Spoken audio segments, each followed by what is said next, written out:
Okay, and we're back talking to Gerald Celente. You're a fan of George Carlin, aren't you?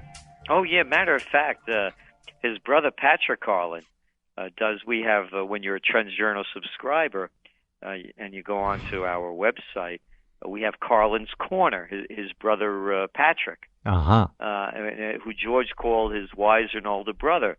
So we have Patrick Carlin doing the lighter side of Trends. So, of course, I wonderful. love George Carlin. That's a regular feature. But I asked the question rhetorically because I knew you were. And I just want our listeners to know, I'm going to play, with your permission, Gerald, just a 2-minute and 20-second clip of George Carlin. It's kind of summing it up. Boy, we miss him. Oh, he was great. Yeah, I saw him a couple of times live. I don't know why we lose our greatest social commentators too early. Frank Zappa was another one way ahead of his time. Yeah. He knew. So here, now, for those of you who don't like the F word, all right, he uses it 3 or 4 times. So turn your radio down for 3 minutes. I'm giving you a fair warning. It's part of the English language. It's in the dictionary. And it's not as bad as dropping bombs on innocent people in foreign countries. Thank you.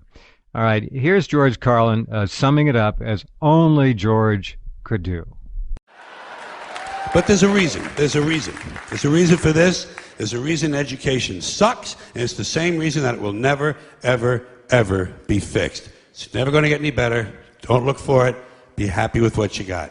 Because the owners of this country don't want that. I'm talking about the real owners now. The real owners, the big wealthy business interests that control things and make all the important decisions. Forget the politicians. The politicians are put there to give you the idea that you have freedom of choice. You don't. You have no choice. You have owners. They own you. They own everything. They own all the important land. They own and control the corporations. They've long since bought and paid for the Senate, the Congress, the state houses, the city halls. They got the judges in their back pockets. And they own all the big media companies, so they control just about all of the news and information you get to hear. They got you by the balls. They spend billions of dollars every year lobbying to get what they want. Well, we know what they want. They want more for themselves and less for everybody else. But I'll tell you what they don't want. They don't want a population of citizens capable of critical thinking. They don't want well-informed, well-educated people capable of critical thinking. They're not interested in that. That doesn't help them. That's against their interest. That's right. They don't want people who are smart enough to sit around the kitchen table and figure out how badly they're getting fucked by a system that threw them overboard 30 fucking years ago. They don't want that. You know what they want? They want obedient workers. Obedient workers. People who are just smart enough to run the machines and do the paperwork and just dumb enough to passively accept all these increasingly shittier jobs with the lower pay, the longer hours, the reduced benefits, the end of overtime, and the vanishing pension that disappears the minute you go to collect it. And now they're coming for your Social Security money. They want your fucking retirement money. They want it back so they can give it to their criminal friends on Wall Street. And you know something? They'll get it. They'll get it all from you sooner or later because they own this fucking place. It's a big club, and you ain't in it. You and I are not in the you get the club. picture. George was a genius in his own right in terms of stand-up analysis, making it comedic. But there's not much funny about it. It's black humor, if it's even humor at all. And as you said many months ago, Gerald, you grew up in a tough neighborhood. And when you tell us that line about how when things get... When people lose everything and have nothing left to lose, they lose it. That's right. That's right. Yeah. And you're seeing it worldwide. Oh, here is already, Jeff, how history is being re-engineered. They call what's going on in the Mideast and North Africa democracy movements. Oh, please. It has nothing to do with democracy. It has a lot of angry people that are broke, kids holding university degrees in worthlessness, unemployment among the youth over 50%. And they know the deal, just like George Carlin was saying. It's corruption at the top. When the money stops flowing down to the man on the street, the blood starts flowing in the streets. And these greedy money junkies want more for themselves. That's all they are. They're a bunch of sick people, and they're elevated to make it seem as though they're geniuses. They're geniuses at doing inside deals and dirty deals. That's what they're geniuses in. They create nothing other than more money for themselves. They produce nothing. That's it. Who owns these companies? Yeah. Private equity groups. There's a new one for you that never used to exist before. Mm. Look at that. Look at this guy Schwartzman, who owns the CEO of the Blackstone Group. Uh-huh. You want to talk about somebody really sick who they promote all the time? This is a guy that said when they tried to raise the tax rate of hedge funds and private equity groups because they're sucking off the system by trying to pass it off as capital gains tax. Mm-hmm. He said it was, quote, the equivalent of Hitler invading Poland in 1939. Oh, jeez. I don't watch TV. I can't. Well, no, you read it. You don't have to watch it. Well, I don't know where it is, but garbage. It's disgusting. So here's a man that they've even renamed the New York Public Library after because he dumped some of his money that he's racked up around the world into it. Everybody's got a price. And here's a guy that makes a statement as ridiculous. If I ever said something like that, boy, would they cut me to pieces. But one of the white shoe boys says it. Hey, it's okay. Yep. We have so much to talk about, Gerald. If there's something you'd like to put on the table, go ahead. I've got tons. The big thing, just briefly, that has really come home in the last week is what we've been saying in so many words for 2 months now. The Fukushima catastrophe is being covered up. Clearly, obviously, blatantly, profoundly, disgustingly, criminally by this syndicate that runs the country, these gangsters. The EPA announced, 8 weeks ago now, they wouldn't test one single fish in the Gulf of Alaska because there's no need. Now they say their system is down for repairs, out of commission. The point is, folks, you're being sacrificed. You know it now if you've been listening to this program and watching the site. We have no chance except to provide and do for ourselves, as Gerald has been saying for a long time. You need to become educated, informed, and prepare. They're going to sacrifice you. We know now the residents of Seattle, they didn't mention Vancouver or the rest of Washington State or Canada, Oregon potentially, we don't know, was in fact on March 15th and 16th inhaling or consuming food into their digestive tracts, hot particles, or as Arnie Gunderson says, fuel fleas. These are radioactive particles that will literally set up shop and continue to blast in a 360-degree fashion radioactivity until the cells around them begin to mutate and die, and that, of course, can lead to cancer. So we're being sacrificed. Nothing new, same old, same old. That's one big story that is rarely covered in the MSM. They're beginning to have to do it now because we're keeping the pressure on them here. There's a lot going on there. The Japanese don't have a plan. There's nothing they can do about it. Nothing. We're in unprecedented waters, unmapped territory, and when these 3 complete meltdowns really melt through the last of the containments, those globs are going right into the ground. One story today, Gerald, said that virtually all the groundwater on the northern island of Honshu, where Fukushima is located, will become polluted with deadly radioactivity over time. It's a catastrophe. And it'll spread worldwide. It already has. Yeah, exactly. And they keep lying to us. You mentioned about Egypt and how, of course, that Arab Spring has turned into an Indian summer. Here is a trend alert that we sent out on February 14th, as it was all happening. Egypt welcomes new boss, same as the old boss. The Egyptian people in Liberation Square celebrated, the world leaders weighed in, and the global media parroted the tale of history in the making. The big bad Hosni Mubarak has, quote, listened to the voices of the Egyptian people and has bowed to their demands to finally end his 30-year presidential rule. And as we went on to say that there's really no change at all. The welcome the new boss, same as the old boss. And when you're talking about Fukushima, or you could break that down, that word. Easily. Yeah. And they say, F you, what they're doing to you. You could break it down really easily. And that's why I said that the next Trends Journal coming out in mid-July It's going to be called fight. And people better grow up. There's nobody there to fight for you. You know, it's made the difference in my career, and I make this, I have no bones about it. And it was learning close combat from people like John Perkins. And we have contributors in the Trends Journal, such as Bradley Steiner, who's one of the world-renowned close combat practitioners.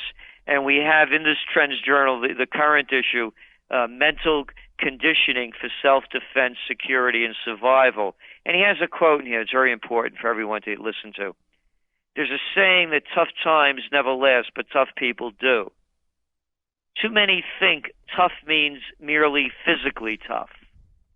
And that's what real close combat is. You don't have to be one of these, these guys that are all pumped up on steroids. It's about having respect for yourself.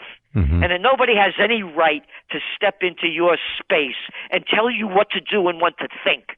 And that's what separates me from a lot of these other people out there. And that's why when you see me on these shows, I don't take anybody's baloney. Don't tell me what I have to believe.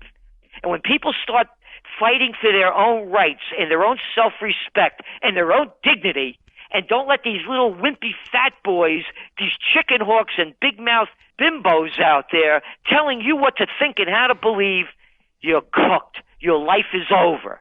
You're finished. Oh, you're right. And people better realize now, you better stand up and fight. And I have to tell you something else. I'm disgusted with the police in this country. They've turned out to be nothing more than goon squads, enforcers for the government crime bosses. They're killers, Gerald. Every day you look at another video, and these big, tough guys with enough body armor on them to go through the Battle of the Bulge unscathed, boy, they could really take you out, can't they? With all their buddies around, guns and batons. Let's do it one-on-one, Junior. Yeah, and then you'll see these guys, and you see how tough they are. And it's disgusting what's happened in this country. No, I don't support my troops. I don't support the police. And here's another thing, people. The police aren't there to protect you. Not anymore. You protect yourself. Yeah. When danger comes, you're on your own. You don't pick up the phone. It's not like these stupid commercials they have. So people better learn self-defense at a lot of different levels. Because if you can't protect yourself, you have no dignity, no self-respect, and your future's cooked. Because there's nobody out there that's going to take care of you. Particularly Uncle Sam. Because Uncle Sam is, he's in bed with the big boys. Right, he ain't sure there is. for you. Yeah, the tragedy of what's happened to America's police, we might spend a little bit more on that in a couple of minutes, certainly is emblematic of the executions of well over 350 Americans, many in public, in broad daylight or in lighted buildings, by taser, not even by gun. And we can talk about the SWAT teams, too, which we'll touch on in a minute. I think police ought to be essentially disarmed. The Bobbies got away with it for how long? Couple hundred years, seem to work fine over there. It's an attitude of psychology. And if you call 911 now, let's say you have a domestic dispute or something at home with your kids, you may end up losing your kids, you may end up dead, you may end up God knows what. It can get out of control so fast you wouldn't believe it. I think you all know about the Jefferson Memorial Dance issue that resulted in rather violent arrests. Southern Illinois University students having a block party. You saw the massive police response, as Gerald said, in big black body armor. Boy, aren't they tough.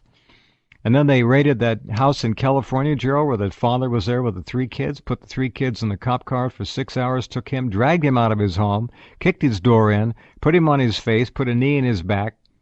They were looking for his ex-wife because she was late with her student loan payment. Listen, I got stopped. I did a story in the Trends Journal, to pee or not to pee. I got stopped in the middle of nowhere up in Dutchess County over here in New York a couple of years ago. 10 o'clock at night, I pulled my car on the side of the road to get out, and there's this sick state trooper. I wrote the whole story there. What am I going to do? Confront this guy? Yeah, he couldn't wait to blow my brains out, or who knows what else? Maybe play Catholic priest. Hey, you're not kidding. Listen, I was pulled over a month ago, And this guy came up to my car. He ran my plate, and they got everything on you. Everything on you comes up. As much as they want is on their computer screen. He came up and didn't say, "Hi, may I see your license?" He came up and stood about 8 feet outside the door with his hand right on his gun, ready to draw and finish me off. Exactly. They can't right there. wait. They can't wait. And you know why it's happening? You know what happened in Egypt and how the people hated the police? The same thing's happening in this country because these cops are busting everybody's chops so they could keep their jobs because the coffers are thin and they need money. They're revenue They're agents. stopping people where I live going over the Rhine Cliff Bridge every day. And you know what they do? They come up, "Where have you been and where are you going?" "Oh, yeah, Achtung.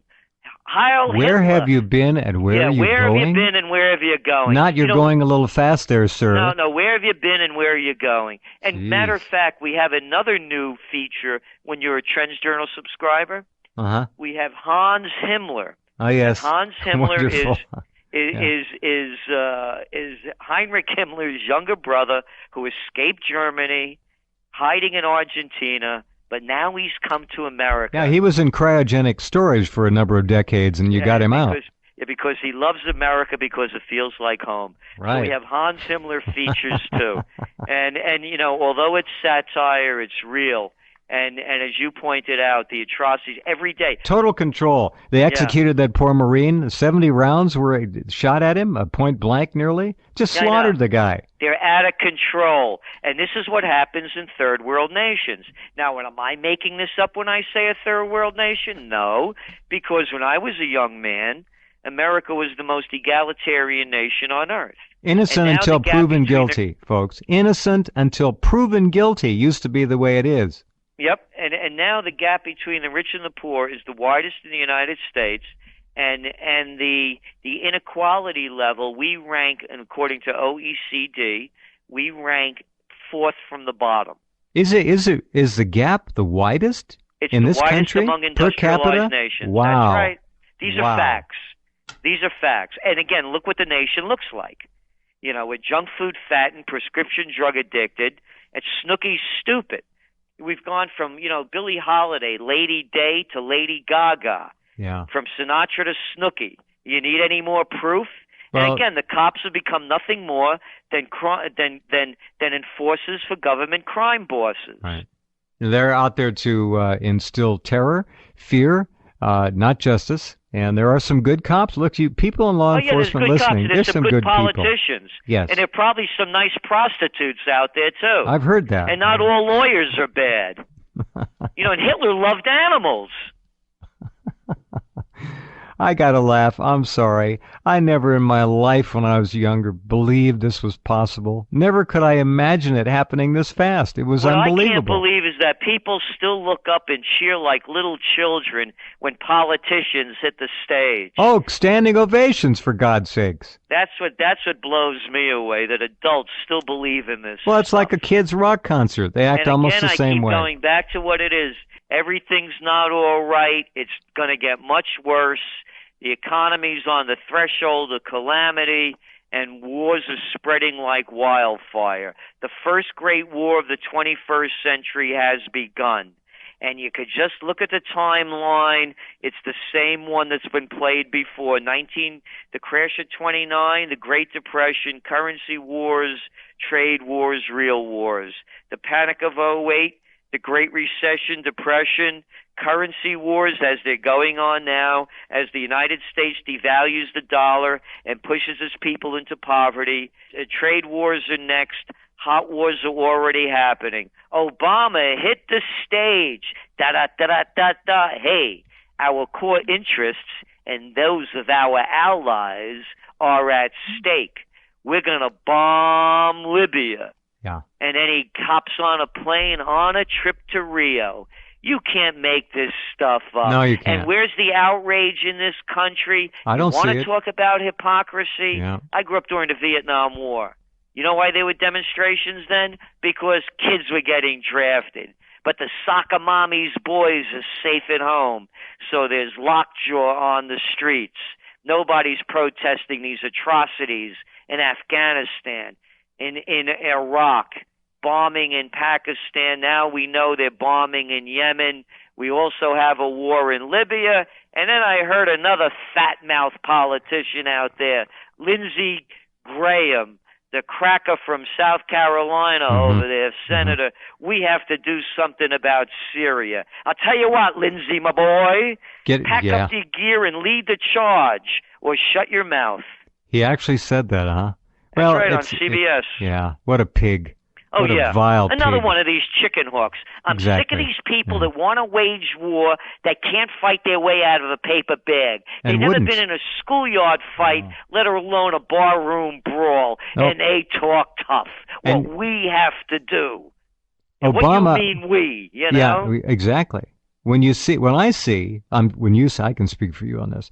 When we see Obama saluting a man or a woman in uniform, I want to retch. This is the commander-in-chief? They must... It's the same thing with Bush. Same. You know, here's the line they give you. He died. He gave the ultimate sacrifice. Ultimate sacrifice? You got your brains blown out for a phony war? An ultimate sacrifice? These guys should be brought up on war criminal charges. That's too good for them. Who knew what when? Yeah. Too good for them. We've killed 3 million in Afghanistan, 2 to 3 million in Iraq. There's a Holocaust for you right there, and no one says anything about it. As Nothing. I said, they're lockjaw because the soccer mommy's boys are safe at home. Safe. Right. Well, that's how they play the game. Look, this is being run by some pretty shrewd people, folks. Oh, the owners. Shrewd, all right. They know. They know how to socially engineer. This goes back to Tavistock in the 30s and 40s. They're not playing games. This is a science. Again, all these chicken hawks, these disgusting people that want to put other people's on the lines for their own sickness. These are psychopaths. Well, they actually still say our troops are fighting to keep us safe with a straight face. I don't get it. How do these people do it? They don't believe it, and they stand up and do it. They're beyond whoredom. They're just scum. They're absolute psychopathic scum. And they lie, and they do it all the time. Their personalities are completely malleable to the situation. Well, speaking of lying, there's nobody that can compare to Obama. That guy has lied more than any president in American political history. And the liberals still support him. Yes. Yep. So that's it. So what we're saying, Jeff, and this is the big news, that a collapse is at hand. There's no salvaging what's going on in the EU. Nope. And there is a solution. And here's the big solution. Follow little Iceland. They said no to the criminal banks.